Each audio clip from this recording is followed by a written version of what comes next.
علیہ الصلوۃ والسلام کی اللہ نے بہت تعریف کی ہے کہ دنیا بھی دی ہم نے ان کو، دین بھی دیا. دین تو سارے پیغمبروں کو ملا، مگر سلیمان علیہ السلام کو جیسی دنیا ملی ایسی نہ ان سے پہلے کسی کو ملی نہ ان کے بعد کسی کو ملے گی. اتنی دنیا اللہ نے سلیمان علیہ السلام کو دی کہ سلیمان علیہ السلام نے اللہ سے دعا مانگی تھی، اللہ مجھے ایسی بادشاہت دے کہ میرے بعد کسی کو نہ ملے. تو بس یہ تو انتہا ہو گئی نا بھائی، قیامت تک کسی کو نہ ملے، ایسے پاکستان کے کسی صدر کو بھی نہ ملے، ایسی حکومت چاہیے. حکومت مراد یعنی اتنے وسائل چاہیے. تو اللہ نے سلیمان علیہ السلام کے ماتحت ہواؤں کو کر دیا، اور سمندر کے ہیرے جواہرات جو بھی قیمتی پتھر تھے وہ جنات نکال کے لاتے تھے، جنات کو تابع بنا دیا. اتنی زبردست حکومت. لیکن موت کا منظر بڑا عجیب. میں پہلے سوچتا تھا یا اللہ تو نے سلیمان علیہ السلام کو اس طرح سے کیوں موت دی ہے؟ لاٹھی ہاتھ میں، اپنی شاہی کرسی پہ بیٹھے ہوئے، اور جنات کے ذریعے تعمیرات کروا رہے ہیں عمارتوں کی. اور جنات بہت ٹینشن میں، کیونکہ جن کسی کے قابو، یہ جو عامل کہتے ہیں نا جن ہمارے قابو میں، اصل میں یہ جنات کے قابو میں ہوتے ہیں. جنات ان کا کان مڑ ہوتے ہیں، اب یہ منتر پڑھ، چل اب یہ کر.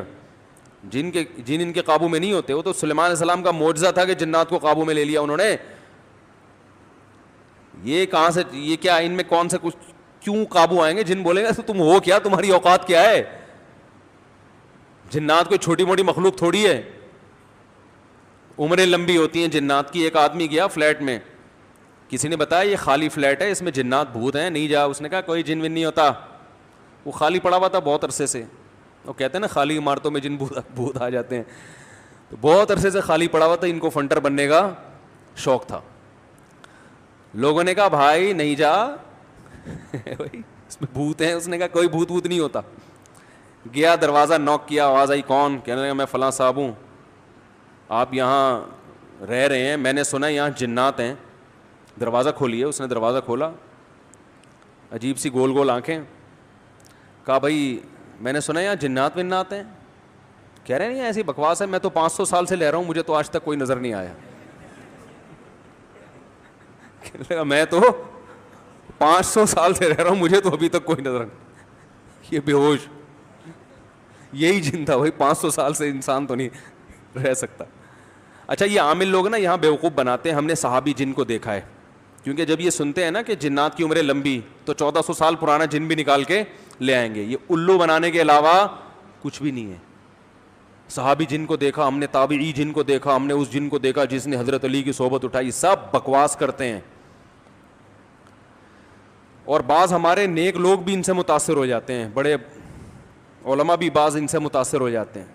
ہمارے ہاں کسی چیز سے متاثر ہونے کے لیے بس اتنا کافی ہے کہ امکان کے درجے میں صحیح ہو. جیسے آپ کسی کو یہ بتا دیں نا کہ یہ کھانے سے یہ ہوتا ہے، تو امکان تو ہے نا کہ ہو سکتا ہے ہوتا ہو. ریسرچ ہے؟ ریسرچ نہیں ہے بھائی، امکان کافی ہوتا ہے ہمارے ہر چیز. حالانکہ کسی بھی دعوے کے لیے امکان، بھائی میں دعویٰ کروں اس نے میرے 1 لاکھ روپے لیے ہیں، اگلا کہہ رہا ہے کیا دلیل ہے؟ میں کہتا ہوں ممکن تو ہے نا کہ تم نے لیے ہوں، تو اس سے دلیل، اتنی دلیل کافی ہوگی؟ او بھائی یہ امکان کافی نہیں ہے، گواہوں سے ثابت کرو کہ لیے. یا تو یہ اقرار کرے یا گواہوں سے ثابت کرو. ہمارے یہاں دیکھا جاتا ہے بھائی جادو نبی پہ جب ہو سکتا ہے تو ہو سکتا ہے اس پہ بھی ہوا ہو. وہ ہو سکتا تھوڑی دلیل ہوتی ہے. سمجھ میں نہیں آ رہی بات. امکان تھوڑی ہوتا ہے. ابو بکر پہ کیوں نہیں ہو گیا جادو، حضرت عمر پہ کیوں نہیں ہو گیا؟ اس کا مطلب آسان کام نہیں ہے. نبی پہ کیوں ہو گیا تھا؟ اس کی ایک وجہ تھی کہ وہ کہتے تھے نبی صلی اللہ علیہ وسلم جادوگر ہیں، تو اللہ نے آپ سے اس طعنے کو دور کرنے کے لیے ہونے دے دیا تھا، تاکہ لوگوں کو یقین ہو جائے کہ یہ جادوگر نہیں ہے. کیونکہ جادوگر پہ جادو نہیں ہوتا، اس میں حکمتیں نہیں. ورنہ یہ آسان کام نہیں ہے بیٹھے ہوئے کچھ بھی ساس کو بہو سے لڑا دیا. اپنی حرکتیں ٹھیک نہیں ہوتی، اور وہ جب پھڈے ہوتے ہیں تو بجائے اپنی حرکتیں ٹھیک کرو کہ یار کس میں فالٹ ہے اس کو صحیح کرو، فوراً کس پہ ڈال دیتے ہیں؟ ایک نئی جنگ چھیڑ دیتے ہیں. نند نے لڑوایا ہمیں. یہ نند نے ہمارے گھر میاں بیوی میں کیا کروایا؟ پھڈا. خود اپنی حرکتیں ٹھیک نہیں ہے، ڈال کس پہ رہے ہیں؟ کوئی جٹھانی پہ ڈال دے گا، کوئی نند پہ ڈال. ایک نیا جنگ. اب نند سے پہلے 2 آپس میں لڑ رہے تھے، اب تیسری جنگ بھی شروع کہ اس نے کیا ہے. تو سلیمان علیہ الصلوۃ والسلام بیٹھے ہیں, اللہ نے دیکھو اتنی طاقت اور قوت دی کہ جنات کو آپ کے تابع بنا دیا. قرآن کہہ رہا ہے جنات سخت ٹینشن میں محنت مزدوری کا کام کر رہے ہیں اور عمارتیں بنا رہے ہیں. یہ جو احرام مصر ہے عین ممکن ہے حضرت سلیمان علیہ السلام کی تعمیرات ہوں. اتنی ٹینشن میں جنات, اور ادھر سلیمان علیہ السلام ایسے عصا ہاتھ میں لے کے بیٹھے ہوئے ہیں. اور قرآن کہتا ہے فلما قضینا علیہ الموت, ہم نے موت کا فیصلہ کر دیا. کیسے عجیب انداز ہے. ارے بھائی یہ تو بادشاہ ہیں, پہلے بیمار ہوتے اپنا جانشین کسی کو بنا کے جاتے, اور ان کی تو صحت بھی ایسی کہ حدیث صحیح بخاری میں 100 بیویاں ہیں. بھائی کمزور آدمی تو تصور صحیح کیا ہو جائے گا, ڈپریشن میں چلا جائے گا. کیا خیال, تو کیا خاندانی صحت ہوگی. پیغمبروں کو تو اللہ نے ویسے ہی بہت قوت دی ہوتی ہے, قابل رش صحت ہوتی ہے پیغمبروں کی. جنگ میں کمانڈر رہے ہیں, لڑائیاں لڑی ہیں جنگوں میں, اتنی زبردست صحت. اور بھائی آپ کی موت سے پہلے تو اللہ آپ کو بیمار کرتا, پھر علاج ہوتا, پھر طویل عرصہ, پھر بھائی نہیں بس اللہ نے موت دینی تھی تو دے دی, ایسے ہوتا نا. نا نا نا نا. اور پھر اتنی جائیدادیں, اتنا سب کچھ, تو پہلے اس کا سارا کیا کر لیتے, بانٹ بوٹ لیتے, جانشین بنا لیتے, میرے بعد یہ میرا خلیفہ ہے, یہ فلانا ہے, ڈمکانا ہے. ہو سکتا ہے سب کو یقیناً کیا ہوگا پہلے سے آپ نے, لیکن ہمارے ہاں یہ سارے کام کیے جاتے ہیں جب موت کے آثار ظاہر ہونا شروع ہو جائیں. ادھر قرآن کہہ رہا ہے فلما قضینا علیہ الموت, ہم نے سلیمان کو موت دینے کا ارادہ کیا. اور کس وقت, جب وہ بیٹھے ہوئے تعمیراتی کام کروا رہے ہیں جنات کے ذریعے اور انسانوں کے ذریعے. اور اللہ فرماتے ہیں ایسے فرشتہ آیا, روح نکال کے چلا گیا. انبیاء کا جسم موت کے بعد بھی خراب نہیں ہوتا. مرزا غلام احمد قادیانی کی قبر کھول کے دیکھو, اگر ایک ہڈی بھی بچی ہوئی ہے نا, ایک ہڈی بھی اس کمبخت کی باقی ہے, تو جو سزا دینا چاہو آپ دے سکتے ہو. سمجھ رہے ہو, نبی کی کا جسم کبھی بھی خراب نہیں ہوتا. قادیانی ہو سکو اس کی ایک دفعہ قبر کھول کے دنیا کو دکھا دو بس تم. انبیاء کا جسم خراب نہیں ہوتا. تو قادیانی ہو سکتا ہے یہ گستاخی کریں کہ نبی صلی اللہ علیہ وسلم کی تو قبر کوئی کھول نہیں سکتا. تو بھائی نبی صلی اللہ علیہ وسلم کو ہم بھی نبی مانتے ہیں اور آپ بھی نبی مانتے ہیں, اور آپ پر تو اجماع ہے, بلکہ اس کو تو غیر مسلم بھی مانتے ہیں کہ آپ کی باڈی خراب نہیں ہوئی ہے, اس لیے کہ آپ صلی اللہ علیہ وسلم کے جسد اطہر کو قبر مبارک سے نکالنے کی بہت زیادہ کوششیں ہو چکی ہیں ماضی میں, غیر مسلموں نے کی ہیں سرنگیں بنا بنا کے. اس کا مطلب ان کو بھی پتا تھا کہ جسم کیا ہے, سلامت ہے. تو انبیاء کا جسم کبھی بھی خراب نہیں ہوتا. تو قرآن کہہ رہا ہے ادھر ٹیک لگا کے بیٹھے ہوئے ہیں سلیمان علیہ السلام, جسم سے روح نکلی ہے, اور پتہ نہیں کتنے دنوں تک اسی طرح ایسے ہی رہے ہیں. وہ چونکہ اس طرح سے ٹیک لگی ہوئی تھی کہ گرے نہیں ہیں. اب دیمک نے کھانا شروع کیا سلیمان علیہ السلام کی لاٹھی کو. ما دلہم علی موتہ الا دابۃ الارض تأکل من سأتہا. اللہ فرماتے ہیں زمین پر رینگنے والے کیڑے نے جب لاٹھی کو کھانا شروع کیا ہے, تو کتنے دن لگتے ہیں کیڑے کو لاٹھی کو کھانے میں, تو جب لاٹھی کو اتنا کھا لیا کہ بیلنس آؤٹ ہو گیا تو سلیمان علیہ الصلوۃ والسلام زمین پر گر پڑے. پھر جنات کو پتا چلا کہ بھائی ان کا تو بہت دن پہلے انتقال ہو چکا ہے. اللہ فرماتے ہیں کہ اگر جنات کو پہلے سے پتا ہو جاتا کہ ان کی موت واقع ہو چکی ہے, ما لبثوا فی العذاب المہین, تو اتنی سخت ٹینشن میں جو انہوں نے دن گزارے اس ٹینشن میں وہ دن نہیں گزارتے. جیسے ہی جنات کو پتا چلا کہ ان کا انتقال ہو گیا, جو جس نے جہاں اینٹ لگائی تھی نا وہیں چھوڑ کے بھاگ گیا. ان کو پتا تھا قیامت تک کوئی عامل کا باپ بھی مجھے قابو نہیں کر سکتا. جو کنسٹرکشن کا کام جہاں تک تھا نا وہیں سے جنات نکل لیے. ورنہ سلیمان علیہ السلام 2-4 عاملوں کے ذمے لگا کے چلے جاتے, بھائی میں کسی بھی وقت دنیا سے جا چکا ہوں, جا سکتا ہوں, تو ان کو ذرا پکڑ کے واپس لانا, جو 2-4 اینٹیں رہ گئی وہ تو لگا دیں ہیں بھائی. یہ قرآن کے الفاظ بیان کر رہا ہوں. ما لبثوا فی العذاب المہین. اللہ فرماتے ہیں کہ جنات کو پہلے سے پتا ہوتا نا کئی دن پہلے ان کا انتقال ہو چکا ہے تو یہ اتنی سخت ٹینشن میں نہ ہوتے.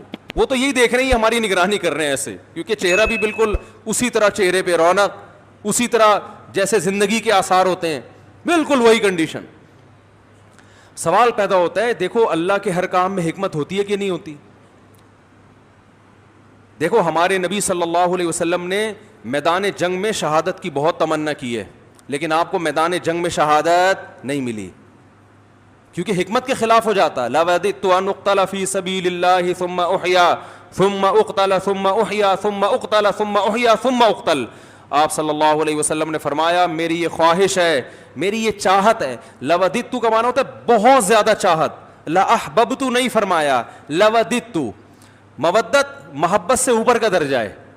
میری بے پناہ خواہش ہے کہ میں اللہ کے راستے میں اقتلو قتل کر دیا جاؤں, پھر زندہ کیا جاؤں, پھر اللہ مجھے میدان جنگ میں جانے کا موقع دے, پھر قتل کیا جاؤں, پھر زندہ کیا جاؤں, پھر قتل کیا جاؤں, پھر زندہ کیا جاؤں, پھر قتل کیا جاؤں. یعنی یہ شہادت اتنی پیاری چیز ہے کہ مجھے ایک دفعہ نہیں چاہیے, کم سے کم 4 دفعہ چاہیے. یہ کتنی تمنا نبی صلی اللہ علیہ وسلم کی. ظاہر ہے آپ خود دیکھو, جو اللہ کے لیے جان دے رہا ہو اور وہ ربی غیرت والا ہو تو وہ چھوڑ دے گا ایسے ہی؟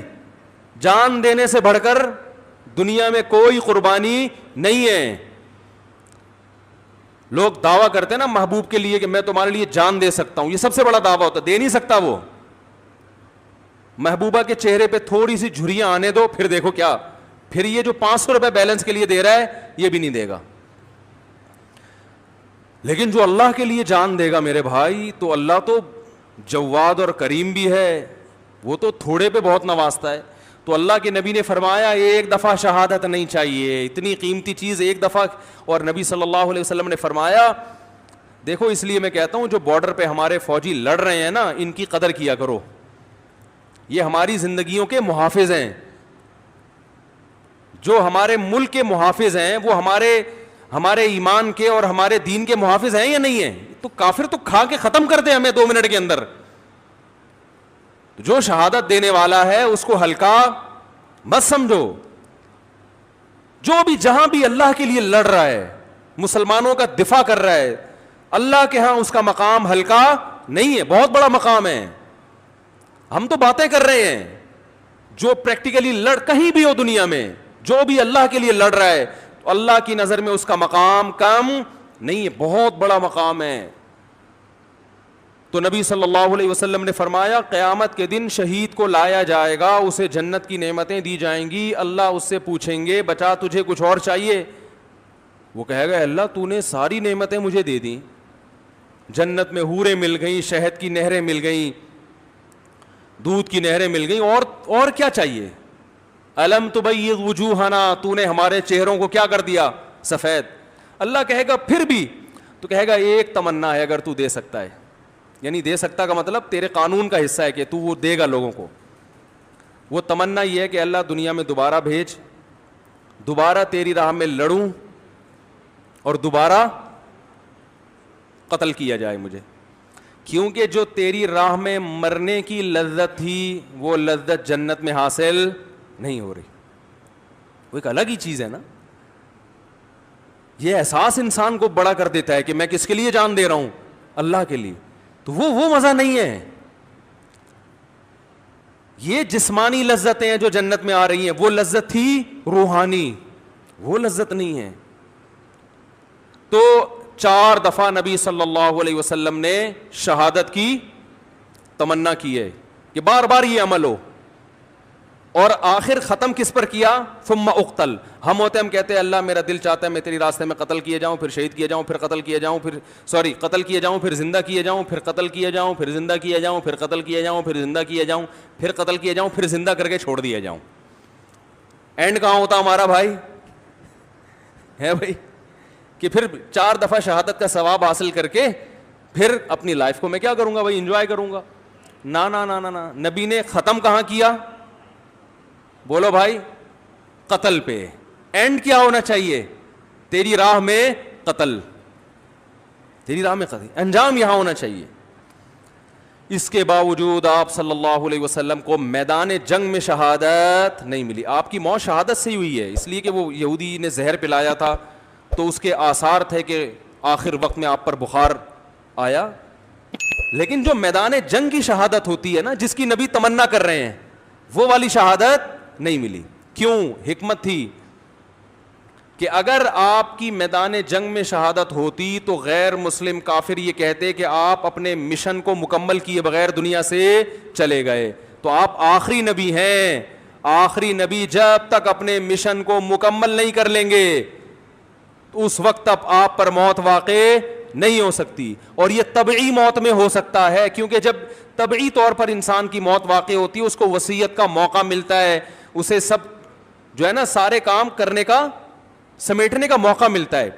تو وہ تو نبی اگر میدان جنگ میں شہید ہوتے تو بھی سارے کام پہلے کمپلیٹ کر لیتے, لیکن ایک شک ہو سکتا تھا غیر مسلموں کو, تو اللہ نے وہ شک کے راستے بھی کیا کر دیے, ختم. کہ آپ کو کئی دن بیمار کیا گیا, جو جو وصیتیں آپ نے کرنی تھی کر لی, اور ہمیں اطمینان ہو گیا کہ اب جو کام رسول اللہ صلی اللہ علیہ وسلم نے کرنا تھا, جو وصیتیں کرنی تھی کہ میرے بعد میرا جانشین کون ہوگا, اور وہ ساری فائلیں آپ صلی اللہ علیہ وسلم کمپلیٹ کر کے گئے ہیں, سارے کام مکمل کر کے گئے ہیں. نماز میں آخری دنوں میں جب آپ بیمار ہوئے تو آپ نے حکم دیا کہ ابو بکر کو کہو وہ نماز پڑھائیں. اس میں اشارہ تھا کہ میرے بعد جانشین کون ہے. دیکھو سفر میں آپ صلی اللہ علیہ وسلم قضائے حاجت کے لیے گئے, جماعت کا وقت ہو گیا تو دوسرے صحابی نے نماز پڑھا دی, ایسا ہوا ہے؟ ابی ابن کعب رضی اللہ تعالیٰ نے نماز پڑھائی, لیکن یہ نماز یہ اپنا مصلی حوالے کرنے والی نماز نہیں تھی. یہ تو کوئی بھی امام کی جگہ کھڑا ہو سکتا ہے نا, امام کو کوئی عذر ہے. سفر میں ایسا ہے, آپ صلی اللہ علیہ وسلم سفر میں قضائے حاجت کے لیے تشریف لے گئے, پیچھے نماز کا ٹائم تھا تو حضرت ابی ابن کعب نے نماز پڑھائی, اور جب نبی تشریف لائے تو انہی کی اقتدا میں آپ نے نماز بھی پڑھی. مگر اس سے یہ ثابت نہیں ہوتا کہ آپ کے بعد آپ کے جانشین کون ہیں, یہ صحابی ہیں, نا نا نا. لیکن جب مرض موت میں مستقل امام بنانے کی ضرورت ہے کہ اب آپ بیمار ہو گئے ہیں, تو صحابیات کہہ رہی ہیں, نبی نے فرمایا مرو ابا بکر فلیصلی بالناس, ابو بکر سے کہو کہ لوگوں کو نماز پڑھائیں. صحابیات نے کہا, امی عائشہ نے کہا یا رسول اللہ میرے والد ابو بکر کمزور دل کے نرم دل کے ہیں, وہ آپ کے مصلی پہ آپ کو غیر موجود دیکھ کر برداشت نہیں, عمر سے کہہ دیں وہ پڑھا دیں, وہ کیا ہے مضبوط, وہ پڑھا دیں گے. ایسے موقع پہ آپ صلی اللہ علیہ وسلم یہ کہہ سکتے تھے کہ بھائی سفر میں کسی نے بھی پڑھا دی تو اس میں بحث کرنے کی کیا ضرورت ہے, میری طبیعت خراب ہے کوئی بھی آ جائے ہے بھائی, کسی کو بھی کہو نماز پڑھا دے. نا نا نا نا نا, آپ کو پتا تھا آج جس کو مصلی پہ کھڑا کر دیا تو قیامت تک کے لیے اسٹیمپ لگ جائے گی کہ نبی کا جانشین کون ہے. بولو بھائی یہ ہیں. تو آپ صلی اللہ علیہ وسلم نے فرمایا نا نا نا, ابو بکر سے کہو. پھر امی عائشہ نے فرمایا, حالانکہ امی عائشہ کو تو خوش ہونا چاہیے نا, ان کے تو والد ہیں, لیکن وہ دیکھ رہی ہے کہ رقیق القلب ہیں, اور اللہ کے نبی ابو بکر کے علاوہ کسی اور کو قبول, بولو بھائی نا. تو یہ اتنا جو موقع ملا, آپ نے فرمایا پھر سب ازواج کو ڈانٹ لگائی آپ صلی اللہ علیہ وسلم نے کہ تم ایسے ہی مجھ سے جھگڑا کر رہی ہو جیسے یوسف علیہ السلام کے دربار میں جو عورتیں جھگڑ رہی تھیں. تو پھر آرڈر دیا کہ نہ ابو بکر کے علاوہ کوئی بھی نہیں. تو اگر آپ میدان جنگ میں شہید ہو جاتے اچانک تو یہ ساری حکمتیں کیا ہو جاتی, فوت ہو جاتی. تو اللہ نے نہیں شہید ہونے دیا. تو ایسے ہی سلیمان علیہ السلام کو اللہ نے اچانک موت دی ہے, بالکل اس کے برعکس. بیٹھے ہوئے ہیں اور جناب فرشتہ آیا, چلو بھائی ٹھیک. موسیٰ علیہ السلام کے پاس آتا تو پہلے ایک چماٹ کھاتا. حدیث میں آتا ہے ہر پیغمبر, دیکھو جتنے بھی علماء ہیں نا, ہر ایک کا مزاج دوسرے سے مختلف ہوتا ہے.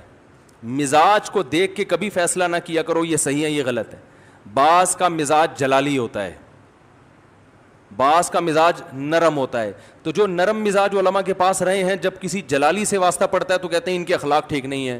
بھائی اخلاق کی بات نہیں ہے, ہو سکتا ہے ان کے اخلاق ان سے بھی اچھے ہوں, مزاج میں کیا ہے تھوڑا سا جلال ہے. تو مارکیٹ میں ہر قسم کی چیز چاہیے نا, سارے میٹھے میٹھے میٹھے بن جائیں گے تو یہ تو لوگ تو مولویوں کو کھا کھا کے ختم کر دیں گے. ہمارے حضرت جلالی تھے, ایسا نہیں کوئی بھی اٹھ کے آ گیا بیل بجا دی حضرت سے ملنے آئے ہوں. فرمایا بھائی ٹائم ہوتا ہے ہر چیز کا. بڑے بڑے آفیسر آتے تھے حکومت کے, حضرت لفٹ نہیں کراتے تھے, ٹائم ہے اس پہ آؤ گے بیٹھیں گے, اور فالتو بات کرنے کی اجازت. حضرت کے پاس تو بات کرنے سے پہلے آدمی سوچتا تھا, اس لیے کہ وہ کام تھا ان کا, سارا دن مصروف تھے. اگر وہ اس طرح سے بیٹھ جاتے ٹھیے لگا کے, لوگ تو آئیں گے, لائن لگے گی. اور بعض علماء کیا ہوتے ہیں, وہ ذرا جمال ان کی طبیعت میں غالب ہوتا ہے. آپ نہیں آئے تو خود آپ کے گھر پہنچ جائیں گے, بھائی بہت دن ہو گئے اب تک آئے کیوں نہیں آپ, ہے بھائی. تو یہ ڈیزائن ہے, چلتا ہے. بدگمان نہ ہوا کرو, شریعت پہ اگر چل رہے ہیں نا تو بس صحیح ہے.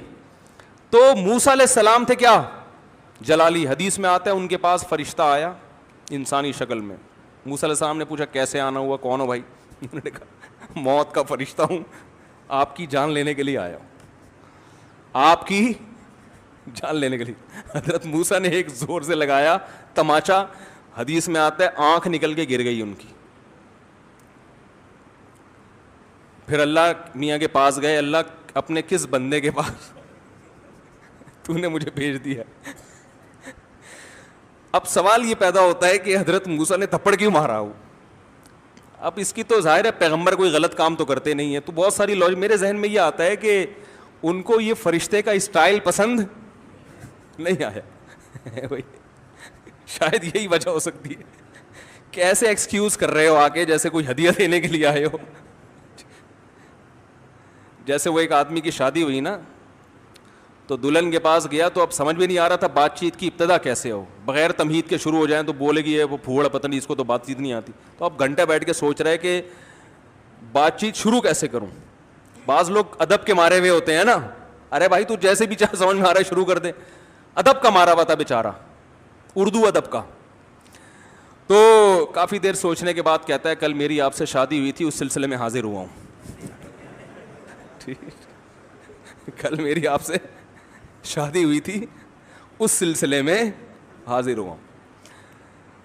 تو خیر سلیمان علیہ السلام کی جو موت اچانک ہوئی ہے, اصل میں سلیمان علیہ السلام کے پاس وسائل بہت تھے, حکومت بہت تھی, کام اس طرح سے بہت پھیلا ہوا تھا. تو ان کو اس طرح سے اچانک موت دے کے اللہ نے بتا دیا کہ تم اس خوش فہمی میں نہ رہو کہ تمہاری بچیوں کی ابھی شادی نہیں ہوئی ہے تو پہلے ان کی شادیاں ہو جائیں گی, بچے اپنے پاؤں پہ کھڑے ہو جائیں گے, ابھی تو تم نے کمیٹی ڈالی ہے وہ نکلے گی, پھر تم کمرشل پلاٹ خریدو گے, ہیں بھائی. اور ابھی تو یوں ہے, ابھی تو میں بہت صحت مند ہوں, میں نے اپنی رپورٹیں سارے ٹیسٹ کروائے, ایک دم اوکے کی رپورٹ ہے, ڈاکٹر نے کہا تو 50 سال سے پہلے مرنے والا نہیں ہے, اور بالکل فٹ فاٹ, اور نہ کوئی ڈپریشن, اور بالکل, اور ابھی میرا زندہ رہنا بہت ضروری ہے کیونکہ میں مر گیا تو کمپنی کا کیا ہوگا, بچیوں کا کیا ہوگا, بیوی کا کیا ہوگا, اور میرے والدین کا کیا ہوگا. تو اللہ نے بتایا تم کس کھیت کی مولی ہو بھائی, اتنے بڑے پیغمبر اور اتنے وسائل کہ تم ان وسائل کا تصور نہیں کر سکتے. میں نے جب ارادہ کیا تو ان سے مشورہ نہیں لیا, بیٹھے بیٹھے موت دے دیے, سارے کام ادھورے, سارے پروجیکٹ, وہ جو اینٹ جہاں رہ گئی تھی نا آخری, جن وہ چھوڑ کے بھی بھاگا ہے. تو تمہارے پروجیکٹ کی کیا حیثیت ہے, تم کس کھیت کی مولی ہو بھائی. تو جس کو جتنی دنیا بھی دے دوں سیکنڈ بھی نہیں لگے گا چھیننے میں, تو زیادہ فنڈر بننے کی کوشش, اپنی جو صحت کی رپورٹیں ہیں نا, کولیسٹرول لیول بالکل سیٹ ہے بھائی, ہر سب کچھ ٹھیک ہے, اس کے باوجود بیٹھے بیٹھے مار دوں گا.